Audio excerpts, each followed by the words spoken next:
resistance in how can we combine 2, 3, 4 resistances in series? When a number of resistances are connected in series, their equivalent resistance R is equal to the sum of individual resistances. It can be written as R equal to R1 plus R2 plus R3 plus dash dash dash. So many resistance may be. Now resistances in parallel. When a number of resistances are connected in parallel, the reciprocal of their equivalent resistance is equal to the sum of reciprocals of their individual resistances, and it can be written as 1 upon R equal to 1 upon R1 plus 1 upon R2 plus 1 upon R3 plus dash dash dash. It can be written as so many resistances. Now I am coming to move further. Internal resistance. I till then I was talking about external resistance. Now I am talking about internal resistance. It is the resistance internally. The resistance offered by the electrolyte of a cell to flow of current between its electrodes is called internal resistance of the cell. I am repeating once again. The resistance offered by the electrolyte of a cell to flow of current between its electrodes is called internal resistance of the cell. It depends on nature of the electrolyte, concentration of the electrolyte, distance between the electrodes, common area of electrodes, drift in the electrolyte, and temperature of the electrolyte.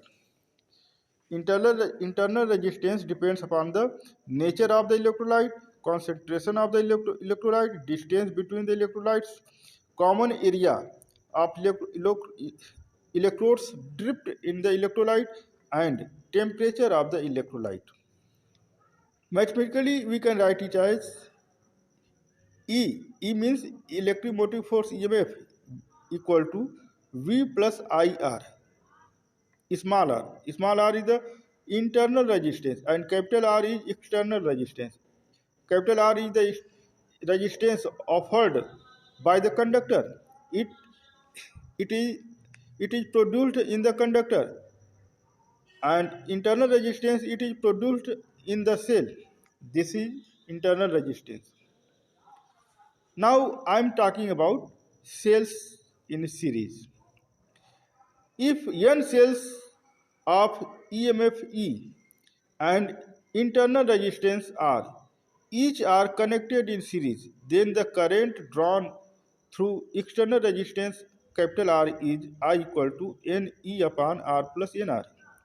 And cells in parallel. If N cells are connected in parallel, then current drawn through external resistance R is I equal to NE upon NR plus R. Now I'm moving next. Joule's law of heating. Joule's law of heating. It states that the amount of heat H produced in a resistor is, I repeat it once again, follow me. It states that the amount of heat H produced in a resistor is directly proportional to the square of current for a given R. Next, directly proportional to the resistance R. Next, inversely proportional to the resistance R. Next, directly proportional to the time. Mathematically, we can write it as H equal to VIT. It can be written like this I square RT. It can be written like this V square T upon R. It is measured in joule. It is measured in joule. H equal to VIT, H equal to I square RT, H equal to V square T upon R. There are three formulae for H. H is what? Heat. Heat produced by the conductor. Now I am moving next. What is electric power? It is the rate at which the electric appliance converts electric energy into other forms of energy. Or it can be written like this: it is the rate at which the work is done by a source of EMF in maintaining an electric current through a circuit. P equal to W upon T. P P means power equal to work done upon T, one work done upon time. It can be written like P equal to W upon T. P equal to VI, P equal to I square R, P equal to V square upon R. Power. First formula is P equal to W upon T. Second formula is VI. Third formula is I square R. And next formula is V square upon R. Both are interconverted to each other. Electric energy. What is electric energy? It is the total work done in maintaining an electric current in an electric circuit for a given time. Electric energy equal to VIT, I square RT. Electric energy, the formula for electric energy is electric power into time.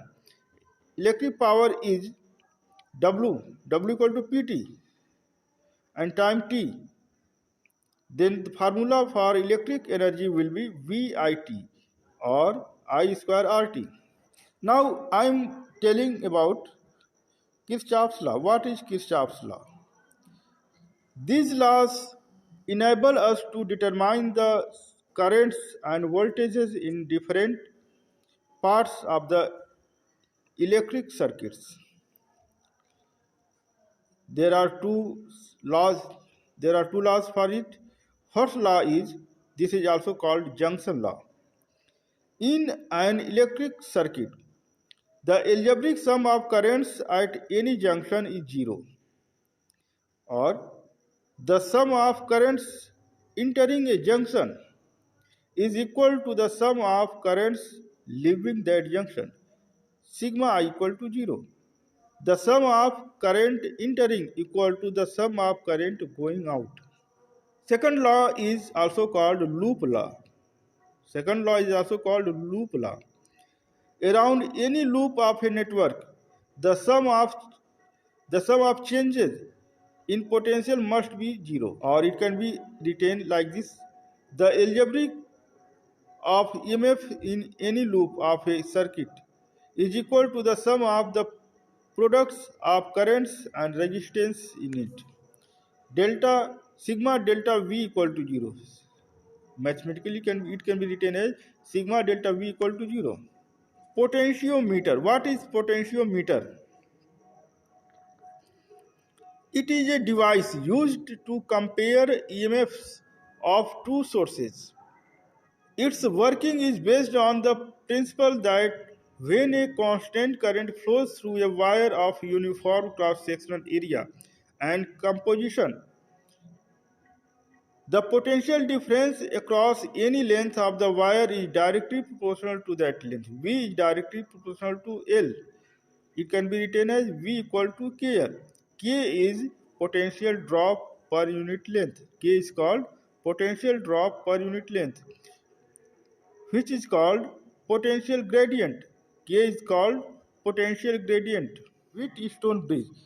It is an arrangement of four resistances PQR S joined to form a quadrilateral ABCD with a battery between A and C and a sensitive galvanometer between B and D. The resistances are so adjusted that no current flows through the galvanometer. The bridge is then said to be balanced, and in balanced condition, P upon Q equal to R upon S. If you like my video, please like and subscribe my channel. Thank you.